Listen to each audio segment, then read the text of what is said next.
Hello everyone. Let's start with a new session for Python file operations where we will be learning about manipulating file pointers using seek and programming using file operations. Now, what do you mean by seek, which is a function? We are calling a function. Now here in Python, a file method seek sets the file's current position at the offset. Okay, the argument is optional and default to 0, which means that absolute file position other values are 1, which means seek relative to the current position, and 2 means seek relative to the file's end. There is no return value for seek function.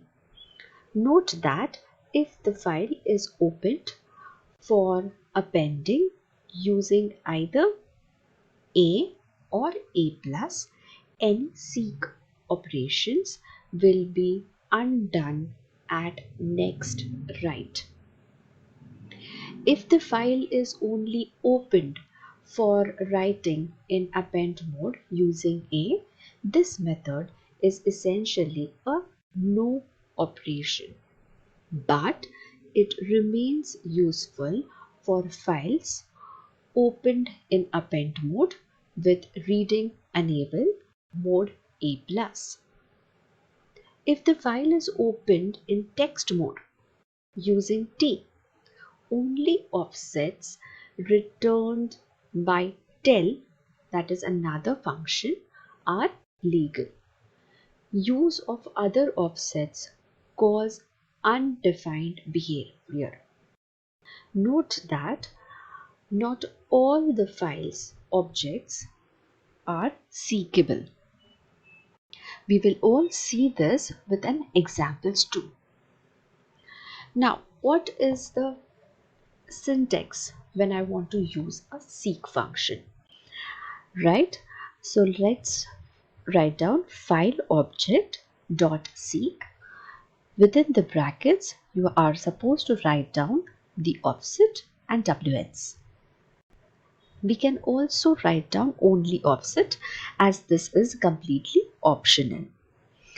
So what are these parameters all about? That is offset.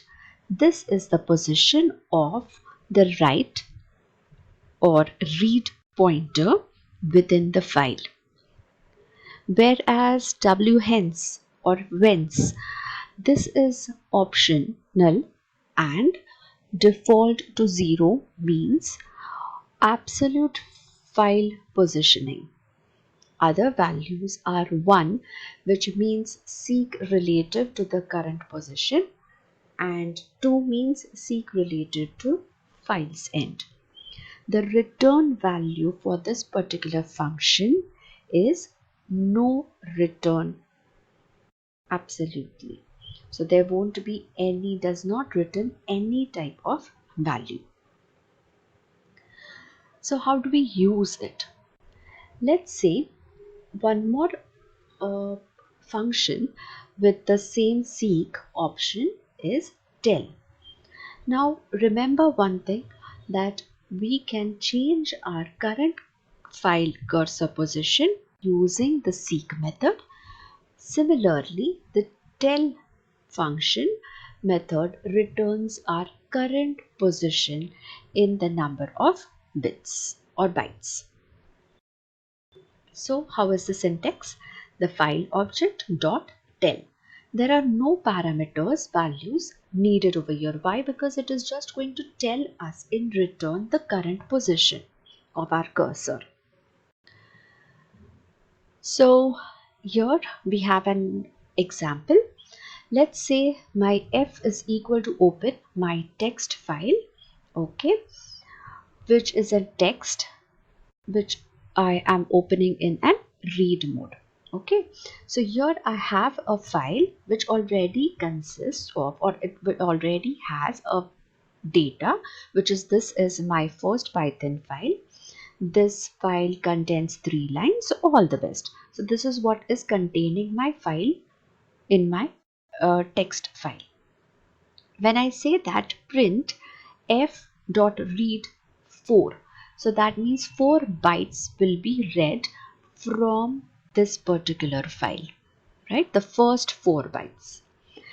Again, if I write down read 4 bytes, then the next uh, the next 4 bytes will be readed all together, right? So after this 4 position, next 4 bytes will be readed.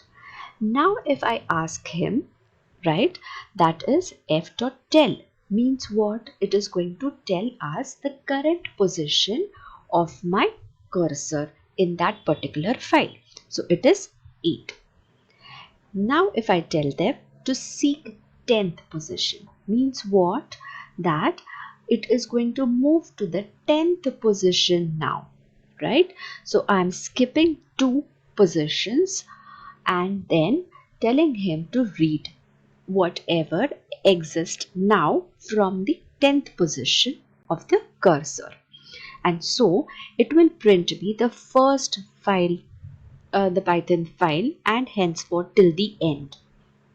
So I have actually moved my cursor to the 10th position from the current position, which was 8. Now moving on to how to delete a, a text file, right?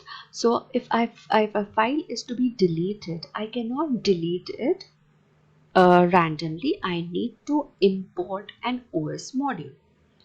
So how do I do it? I write down as import OS. Now to remove a file, I also need to run an function called remove from that OS module. And so I write it down as os.remove, what with a name of that particular function in the brackets.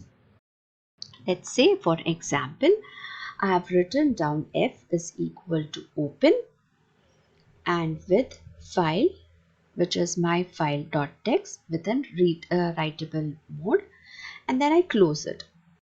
Whereas if I read it back, I may get a file which is already there in here.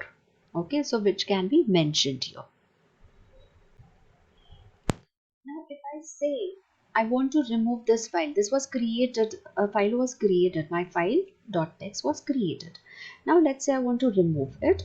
What do we say? That I want to import OS, right? And from OS I want to access a remove function, which will I have to give within the brackets. I have to give the complete path of that particular text file, which will make sure that that initially which for the file was created is now deleted.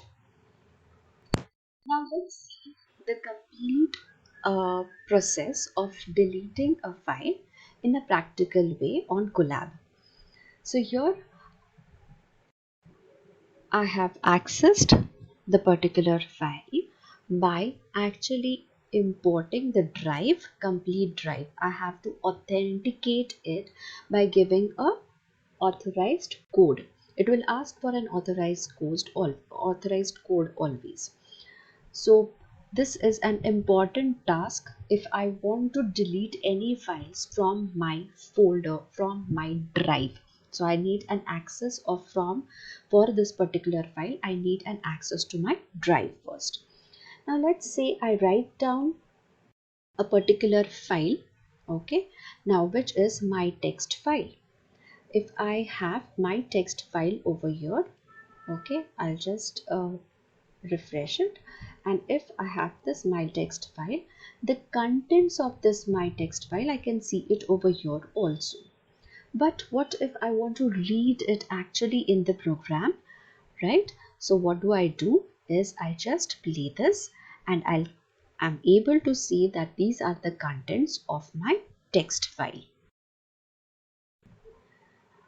Now The best practice of after reading the file or writing something into the file, the best practice is to close the file. So we have closed our file over here. Next, to delete the file, I need to import OS and then ask for removing the particular file, right? So I need the complete path. This complete path I can get it from copy path. I've taken it from the copy path because it was already seen over here what is the path of my file. Now if I remove this, it has removed my complete file. Okay, I'll refresh this and I can see that my existing file, which was my file dot text, is now nowhere here.